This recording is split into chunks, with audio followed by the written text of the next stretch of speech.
जय श्री माता जी। परम पूज्य श्री माता जी, कृपा करके ये ध्यान और मेडिटेशन की मंच पर परम चैतन्य प्रदान कीजिए। हे देवी, हे आदिशक्ति माँ, कृपा करके आप पधारिए और सभी संतों को ध्यान और मेडिटेशन कराइए। परम पूज्य श्री माता जी, आपके श्री चरण कमल पर कोटि कोटि नमन।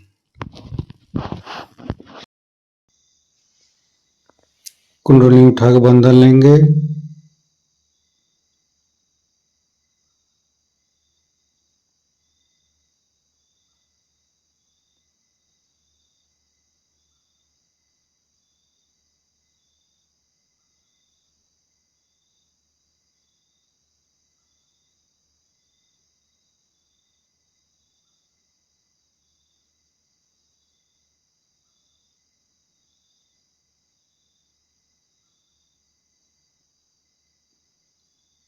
तीनों महामंत्र।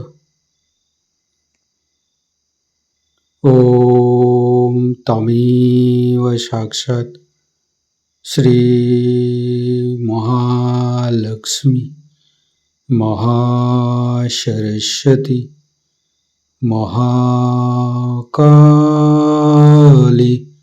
त्रिगुणात्मिका कुंडली साक्षात् श्री आदिशक्ति माता जी श्री निर्मला देवी नमो नमः। ओम तमेव साक्षात् श्री कल्की साक्षात् श्री आदिशक्ति माता जी श्री निर्मला देवी नमो नमः।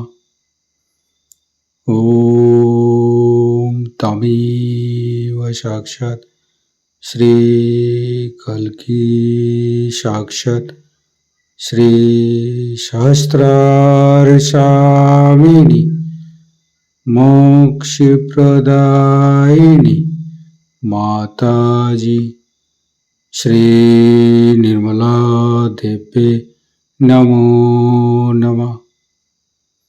गणेश मंत्र।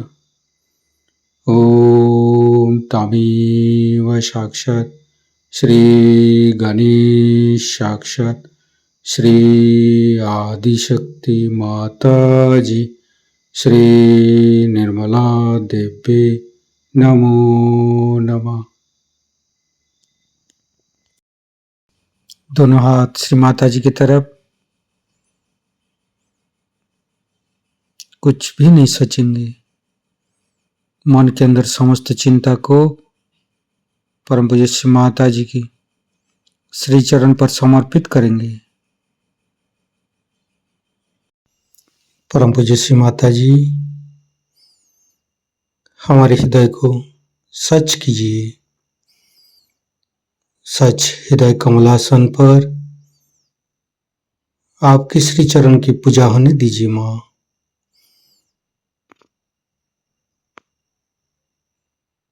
संपूर्ण चित्त मध्य हृदय पर परम पूज्य श्री माता जी की श्री चरण की शीतलता अनुभव करते रहेंगे। परम पूज्य श्री माता जी, हम अज्ञानी हैं। हमारी अज्ञानता के वश में यदि आपकी शान के खिलाफ कोई गलती हुआ हो, कृपा करके अब मुझे क्षमा कर दीजिए माँ। दोनों हाथों की अंगुली के ऊपर चैतन्य लहरें अनुभव करते रहेंगे।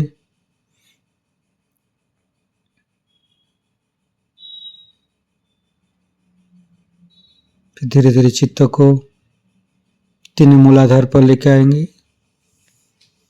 परम पूज्य श्री माता जी, आप ही तो प्रभु गणेश है।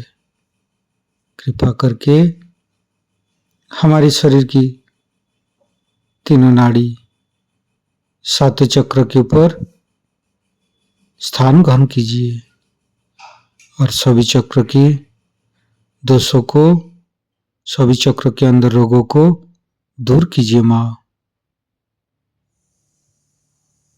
हे प्रभु गणेश, हम कभी अतीत में चले जाते, कभी भविष्य में चले जाते, कृपा करके हमें वर्तमान में स्थापित कीजिए। संपूर्ण चित्त, बाएं मूलाधार, परम पूज्य श्री माता जी, आप ही तो अबोधिता प्रदान करते हैं, आप ही तो पवित्रता बनाया है। कृपा करके हमारी अबोधिता और पवित्रता को रक्षा कीजिए। निर्मल गणेश का मंत्र लेंगे। ओम तमेव साक्षात श्री निर्मल गणेश साक्षात श्री आदिशक्ति माता जी श्री निर्मला देव्ये नमो नमः।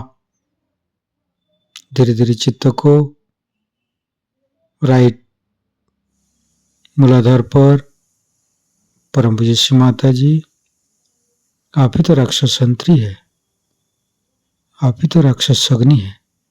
कृपा करके हमारे अंदर राक्षस प्रवृत्ति को नष्ट कीजिए। परम पूज्य श्री माता जी, आप श्री कार्तिक रूपे हमारे राइट मूलाधार पर आइए। मंत्र लेंगे। श्री कार्तिक। ओम तमेव साक्षात श्री कार्तिकी साक्षात श्री आदिशक्ति माता जी श्री निर्मला देव्ये नमो नमः। फिर धीरे धीरे चित्त को मध्य मूलाधार,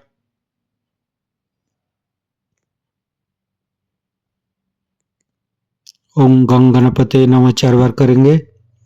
ओम गंग गणपते नमः, ओम गंग गणपते नमः, ओम गंग गणपते नमः, ओम गंग गणपते नमः। साक्षात श्री आदिशक्ति माता जी श्री निर्मला देव्ये नमो नमः। परम पूज्य श्री माता जी, गौरी माता के रूप में हमारे मध्य मूलाधार में आइए और समस्त दोषों को दूर कीजिए। परम पूज्य श्री माता जी, हमारे ऊपर दया कीजिए, कृपा कीजिए, हमारी क्षमा को स्वीकार कीजिए माँ।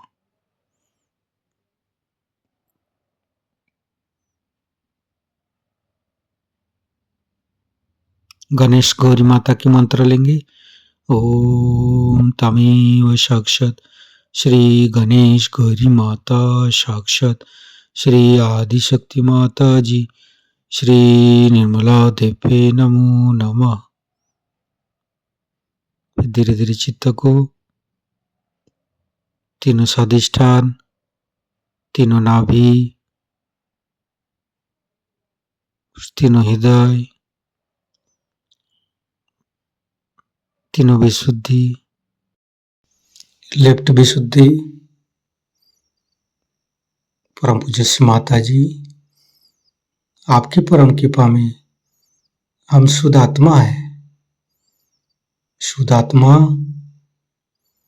निर्दोष है माँ। परम पूज्य श्री माता जी, आपकी परम कृपा में हम दोषी नहीं हूँ माँ। परम पूज्य श्री माता जी, आपकी परम कृपा में हम दोषी नहीं हूँ, निर्दोष हूँ माँ। परम पूज्य श्री माता जी, आपकी परम कृपा में हम निर्दोष हूँ। संपूर्ण चित्त लेफ्ट विशुद्धि पर गणेश चतुर्भुज से पाठ करेंगे। ओम नमस्ते गणपतये तमेव प्रत्यक्षं तत्त्वमसि तमेव केवलं कर्तासि तमेव केवलं धर्तासि तमेव केवलं हर्तासि तमेव सर्वं खल्विदं ब्रह्मासि तं साक्षादात्मसि नित्यं हरितं वच्मि सत्यं वच्मि अवतं माम् अववक्तारम् अवसोतारम् अवदातारम् अवधातारम् अवानुचानमवशिष्यम् अवपश्चातात् अवपुरस्तात् अवोत्तरातात् अवदक्षिणातात् अवचोदातात् अवधरातात् सर्वतो मां पाहि पाहि समन्त्रात् तं वाङ्मयस्तं चिन्मयो तं आनन्दमयस्तं ब्रह्ममयो स्तं सच्चिदानन्दादित्योऽसि स्तं प्रत्यक्षं ब्रह्मासि स्तं ज्ञानमयो विज्ञानमयोऽसि सर्वं जगदं तत्तो जयते सर्वं जगदं तत्तोत्तिष्ठति सर्वं जगदं त्वयि लयमुच्यते सर्वं जगदं त्वयि पत्येति तं भूमिरापो नालो नीलो नमः स्तं चत्वारि वाक्पदानि स्तं गुणत्रयातीतो स्तं देहत्रयातीतो स्तं कालत्रयातीतो स्तं मूलाधारसितोत्सि नित्यं स्तं शक्तित्रयात्मक स्तं योगिनो ध्यायन्ति नित्यं स्तं ब्रह्मा स्तं विष्णु स्तं रुद्रस्तं इंद्रस्तं अग्निस्तं वायुस्तं सूर्यस्तं चंद्रमास्तं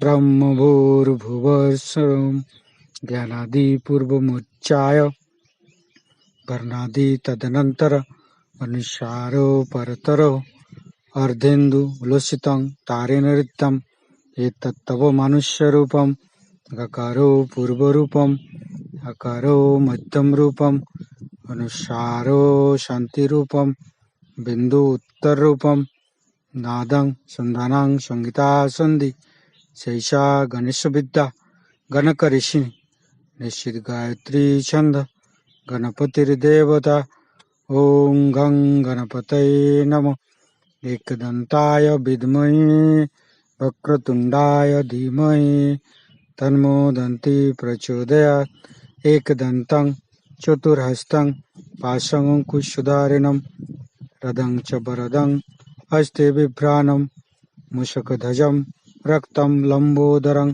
शूर्पकर्णकं रक्तवाससं रक्तगन्धानुलिप्ताङ्गं रक्तपुष्पे सुपूजितं भक्तानुकम्पिनं देवं जगत्तारणमच्युतम् आविर्भूतं च सृष्ट्यादौ प्रकृते पुरुषोत्तरम् एवं ध्यायन्त्यो नित्यं स योगी योगिनो वर नमो बृहत्पतये नमो गणपतये नमो पमतपतये नमस्ते अस्तु लंबोदराय दन्ताय विघ्ननाशिने शिवसुताय श्रीवरदमूर्तये नमो नमः साक्षात् श्री आदिशक्ति माताजी श्री निर्मला देवी नमो नमः।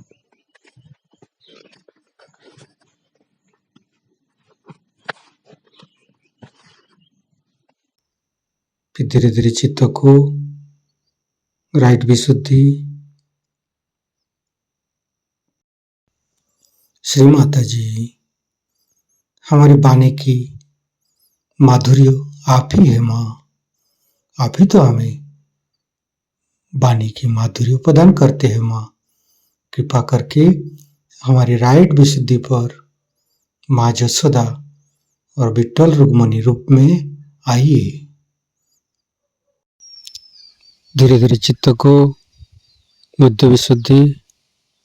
परम पूज्य श्री माता जी, आप ही तो राधा कृष्ण है, कृपा करके हमारे गला पर आइए। समस्त दोषों को समस्त रोगों को दूर कीजिए माँ। संपूर्ण चित्त बुद्ध विशुद्धि पर रखेंगे। धीरे धीरे चित्त को प्राणाग्र वैकाग्र शास्त्रार। परम पूज्य श्री माता जी, हमारे अंदर अहंकार प्रति अहंकार को दूर करके हमारी ब्रह्मानंद को खोल दीजिए माँ। हमारी शास्त्रार पर विराजमान होइए माँ। सहस्त्रार के साथ एक एक चक्र को जोड़ेंगे। लेफ्ट विशुद्धि, राइट विशुद्धि, मध्य विशुद्धि। माता जी हमें निर्विचारिता सिद्धि प्रदान कीजिए। दोनों हाथों पर सहस्त्रार पर परम चैतन्य का अनुभव करते हुए निर्विचारिता का मंत्र लेंगे।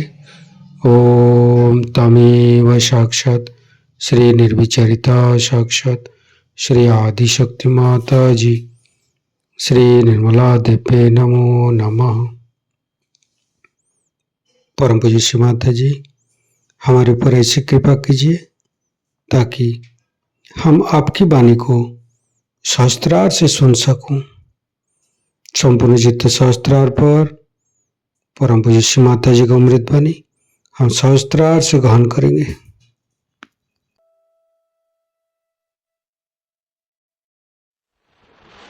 आजच्या या रम्य वातावरणात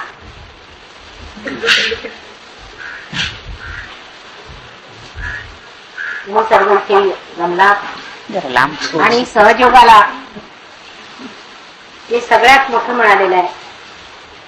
त्याचा आज 14वा वाढदिवस आहे. त्यासाठी आपण इतकी सुंदर जागा शोधून काढली त्याबद्दल मी सर्व मुंबईच्या सहयोगी व्यवस्थापकांच्या साठी विशेष रूपात अशी विनंती करते की उत्तरोत्तर अशा सुंदर जागा शोधून काढाव्यात आणि सर्वांना धन्य करा. आज मी हिंदीतच बोलणार आहे तेव्हा सर्वांनी मला समजून घ्यावं. आपण हिंदी भाषा शिकलीच पाहिजे, ती राष्ट्रभाषा आहे आणि आपल्या राष्ट्राची जी भाषा आहे ती आपण शिकली पाहिजे, त्याचा मान सुद्धा ठेवला पाहिजे. म्हणून मी हिंदी भाषेत बोलणार आहे. कालच्या भाषेत तुम्हाला समजलं ना मी काय म्हटलं ते, तर एखादा शब्द नाही लागला तर त्याचा अर्थ तुम्ही शोधून काढावा. आज मी सांगितलंय की 14वा वाढदिवस आहे, म्हणजे जर पहिला वाढदिवस ठरला तर हा आजचा 14वा वाढदिवस. आप सबकी ओर से मैं बंबई के सहयोगी व्यवस्थापक जिन्होंने ये इंतजाम किए हैं उनके लिए धन्यवाद दूं और मेरे तरफ से भी मैं अनेक धन्यवाद. बहुत सुंदर जगह उन्होंने, बहुत सुंदर जगह हम लोगों के लिए ढूंढ रखी है. ये भी एक परमात्मा की देन है कि इस वक्त जिस चीज के बारे में बोलने वाली थी उन्हीं पेड़ों के नीचे बैठ करके सहस्त्रार की बात हुई. 14 वर्ष को कहना चाहिए, या जिसे 13 वर्ष हो गए और अब 14वां वर्ष चल पड़ा है. ये महान कार्य संसार में हुआ था जबकि सहस्त्रार खोला गया. इसके बारे में मैंने अनेक बार आपसे हर सहस्त्रार दिन पे बताया हुआ कि क्या हुआ था, किस तरह से ये घटना हुई, क्यों की गई और इसका महत्व क्या है.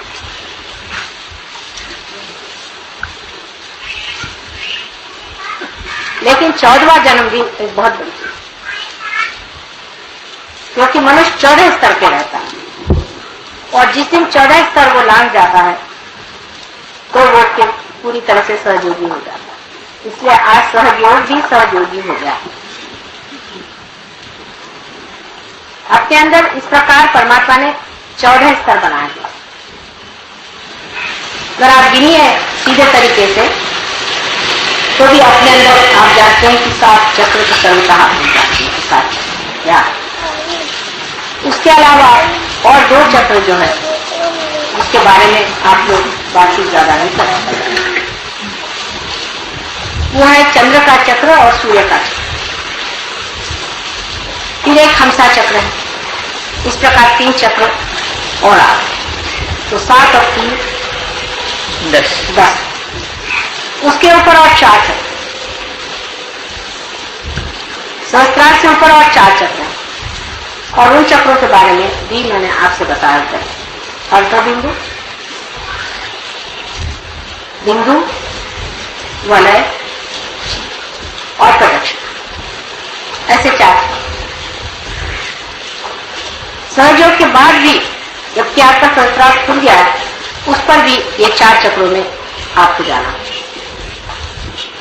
अर्ध बिंदु, बिंदु, वलय और प्रदक्षिण।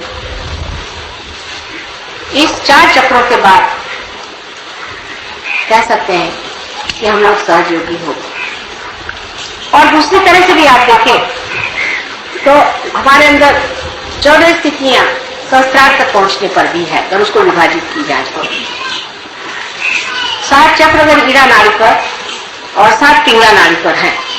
मनुष्य जब चढ़ता है तो वो सीधे नहीं चढ़ता, वो पहले लेफ्ट में आता है, फिर राइट में जाता है, लेफ्ट में आता है, फिर राइट में जाता है। और कुंडलिनी जो है वो भी जब चलती है तो इन दोनों में विभाजित होती हुई चलती है। इसकी वजह यह है कि मैं आपको अगर समझा कि 2 रस्सी और दोनों रस्सियां इस प्रकार नीचे उतरते वक्त या ऊपर चढ़ते वक्त भी 2 अवगुंठन लेती है।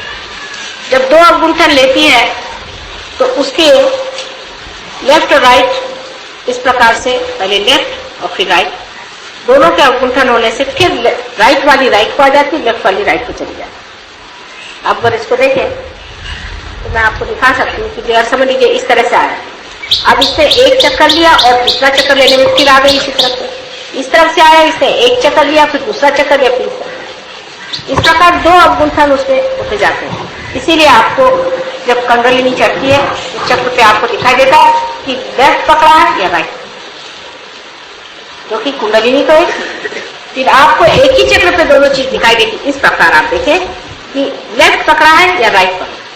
तो इस प्रकार हमारे अंदर लेफ्ट और राइट अगर दोनों का विभाजन किया जाए एक चक्र का तो 7 दूनी 14, वैसे ही हमारे अंदर 14 स्थितियां तो पहले ही क्रॉस करनी पड़ती है जब आप सहस्त्रार।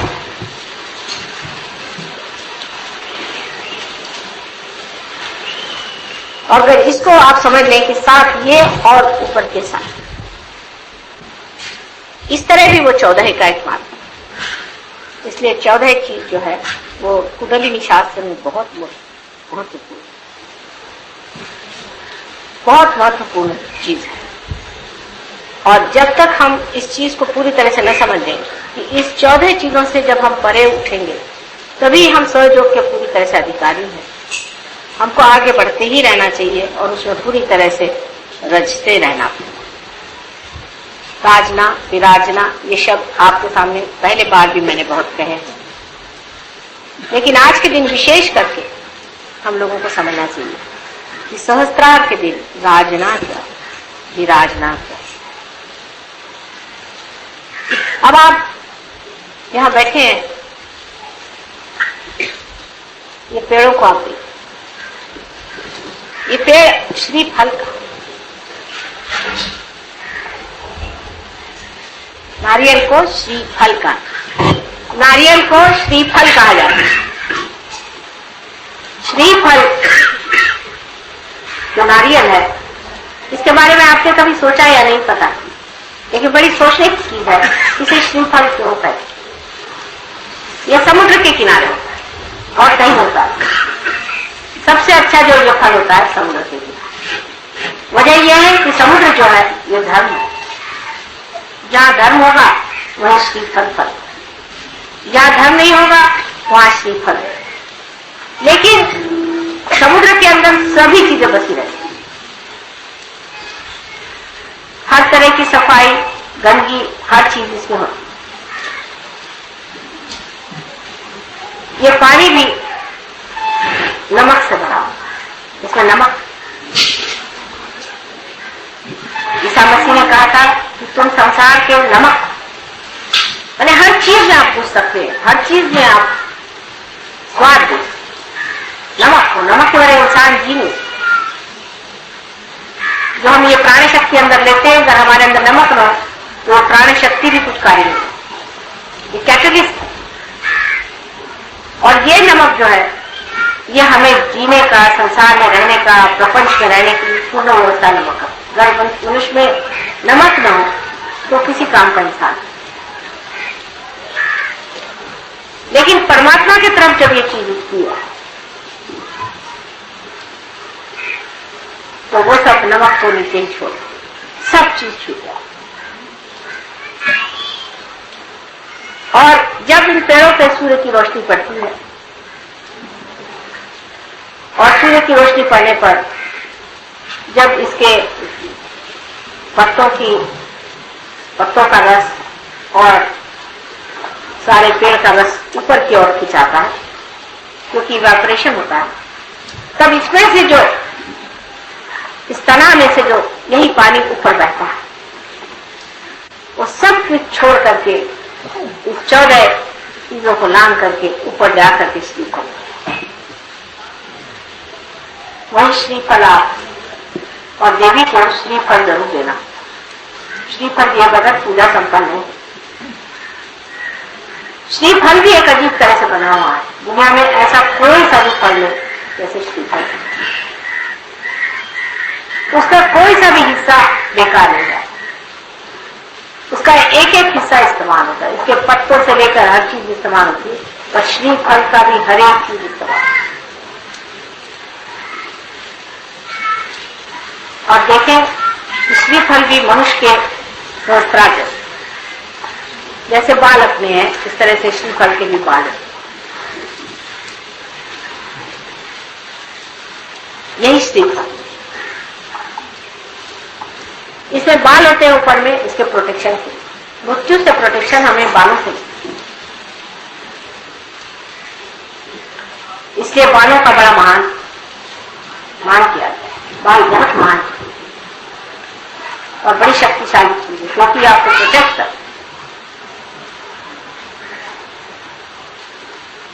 इससे आपकी रक्षा हो।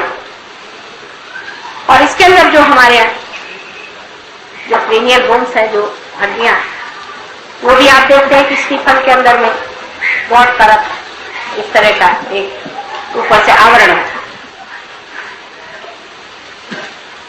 उसके बाद हमारे अंदर ग्रे मैटर और व्हाइट मैटर, ऐसी दो चीजें हमारे पूरी, वो ग्रे मैटर, और उसके अंदर पानी होता है जो हमारे में सेरिब्रोस्पाइनल फ्लूइड होता है, पानी होता है, वो लिम्बिक।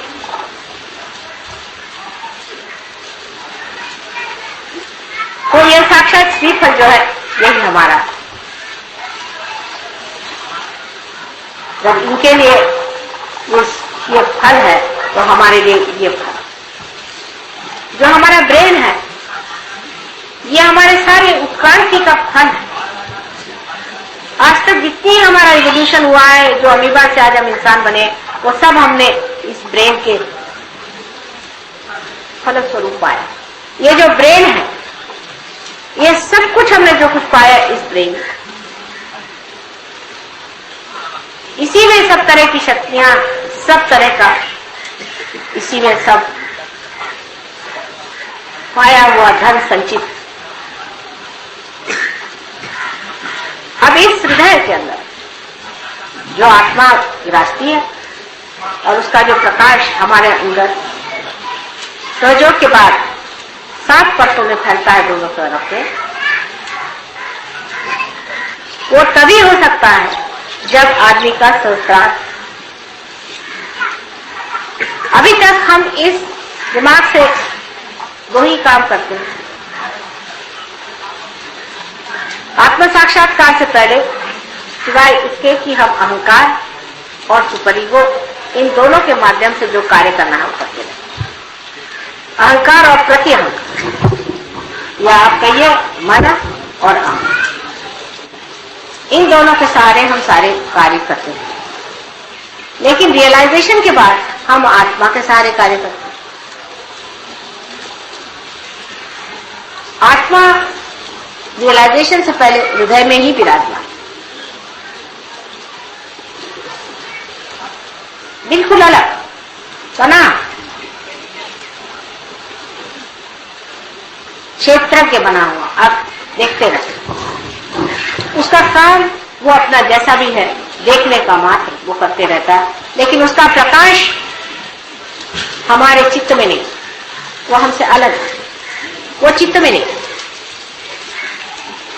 रियलाइजेशन के बाद वो हमारे चित्त में आ जाता है, पहले चित्त में। और चित्त आप जानते हैं कि वॉइड में है।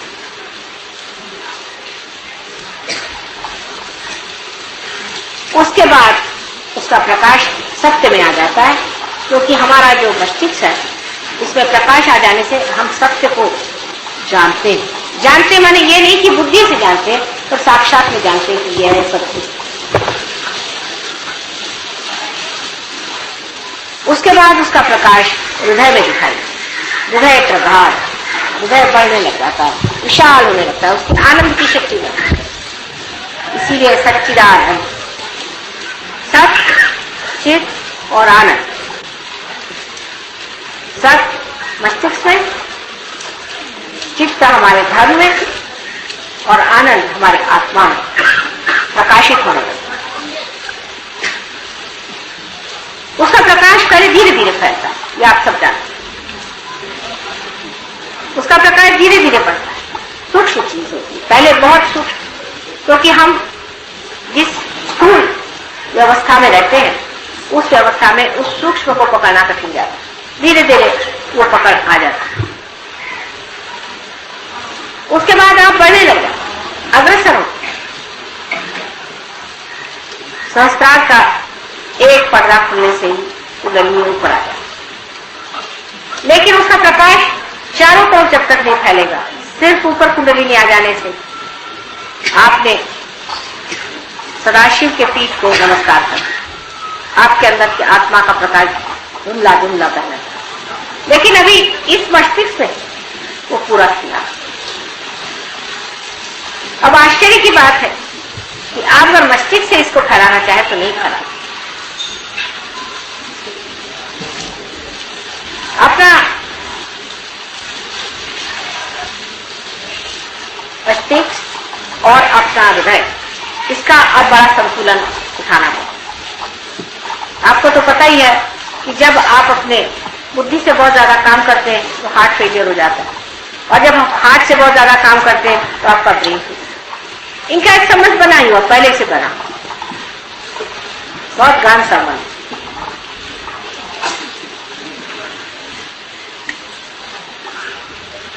और उस गहन संबंध की वजह से जिस वक्त आप पार हो जाते हैं, इसका संबंध और भी गहन होना पड़ता है। हृदय और इस ब्रेन का संबंध बहुत ही घना होना चाहिए। जिस वक्त ये पूरा इंटीग्रेट हो जाता है, तब चित्त आपका जो है पूर्णतया परमेश्वर स्वरूप है।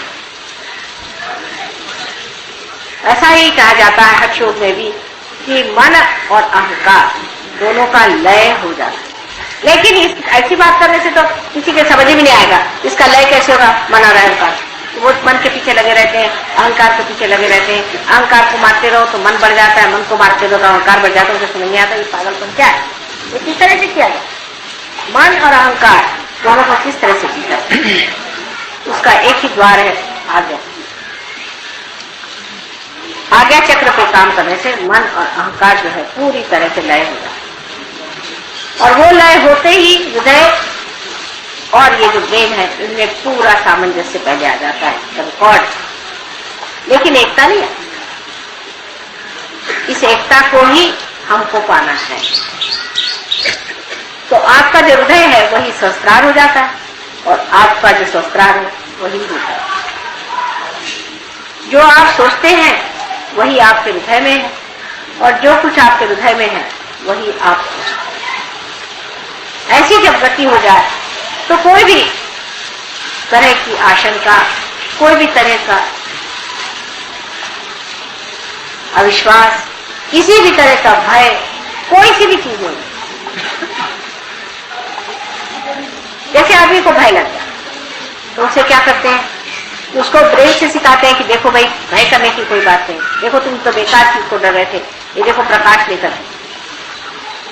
फिर वो अपने बुद्धि से तो समझ लेता तो फिर डरता। लेकिन जब दोनों चीज एक हो जाती, आप इस बात को समझने की कोशिश करें कि जिस मस्तिष्क से आप सोचते हैं, जो आपके मन को समझाता है और संभालता है, वही आपका मनगढ़ हो जाए। यानी समझ लीजिए कि ऐसा कोई इंस्ट्रूमेंट हो कि जिसमें एक्सेलरेटर और ब्रेक दोनों ऑटोमेटिक हो जाए, और दोनों एक, जब चाहे तो वो ब्रेक बन जाए और जब चाहे तो वो एक्सेलरेटर हो जाए, और वो सब जानता है। ऐसी जब दशा आ जाए तो आप पूरे गुरु हो गए। ऐसी दशा हमको आनी चाहिए। अभी तक आप लोग काफी उन्नति कर गए, काफी ऊंचे स्तर पर पहुंचे। जरूर आपको कहना चाहिए कि अब आप श्री फल हो गए। लेकिन मैं हमेशा आगे की बात इसलिए करती हूँ कि इस पेड़ पे भी अगर चढ़ना हो तो क्या आपने देखा है किस तरह से लोग चढ़ते हैं? अगर एक आदमी को चढ़ा के देखिए तो आप समझ जाएंगे कि वो एक डोर बांध लेता है चारों तरफ से अपने, और उस डोर के ऊपर फंसाते जाता है। वो डोर जब ऊपर फंस जाता है तो उस पर वो चढ़ते हैं। इसी तरह से अपनी डोर को ऊंची फंसाते जाना, और यही जब आप सीख लेंगे तभी आपका चढ़ना बहुत जल्दी हो सकता है। और ज्यादातर हम डोर को नीचे फंसाते हैं। सहयोग में आने के बाद भी डोर हम नीचे की तरफ फंसाते और कहते माँ हमारी तो कुछ गलती नहीं। अबे होगी कैसी जब तुम डोर ही उनकी तरफ फंसा के नीचे उतरने की व्यवस्था करती हो। जिस वक्त नीचे उतरना तो डोर की फंसाने की जरूरत नहीं, आप जरा सा ढील दे दीजिए, दर आप नीचे चले। वो तो इंतजाम पहले से बना हुआ नीचे आने का, ऊपर चढ़ने का इंतजाम बनाना पड़ता। तो कुछ बनने के लिए मेहनत करनी पड़ती है, और जो पाया उसे खोने के लिए कोई मेहनत की जरूरत है। आप सीधे चले आइए, ये नहीं था कोई उसमें कोई तो प्रश्न खड़ा नहीं होता। इसको अगर आप समझ लें इस बात को तो आप जान लेंगे कि नजर अपनी हमेशा ऊंची है। अगर कोई सी भी सीढ़ी पर आप खड़े हैं लेकिन आपकी नजर ऊंची है, वो आदमी उस आदमी से बहुत ऊंचा है जो ऊपर खड़े होकर के भी नजर नीचे रखता। इसीलिए कभी कभी बड़े पुराने सहयोगी भी धक से नीचे चले आते हैं। लोग बताते हैं कि ना ये तो बड़े पुराने सहयोगी थे, इतने साल से आपके साथ रहे, ये किया वो किया, पर नजर तो उनकी हमेशा नीचे रखी। तो मैं इसे क्या करूंगा, नजर नीचे रखी तो वो चले आएंगे। नजर हमेशा ऊपर रहनी चाहिए। अब इसे भी फल को देखना है तो नजर आपकी, इनकी भी नजर, इन सब की नजर ऊपर, क्योंकि बगैर नजर ऊपर किए हुए वो जानते ना हमें सूर्य को पा सकते हैं, न ये कार्य हो सकता है, न तो हम श्रीफल बना सकते।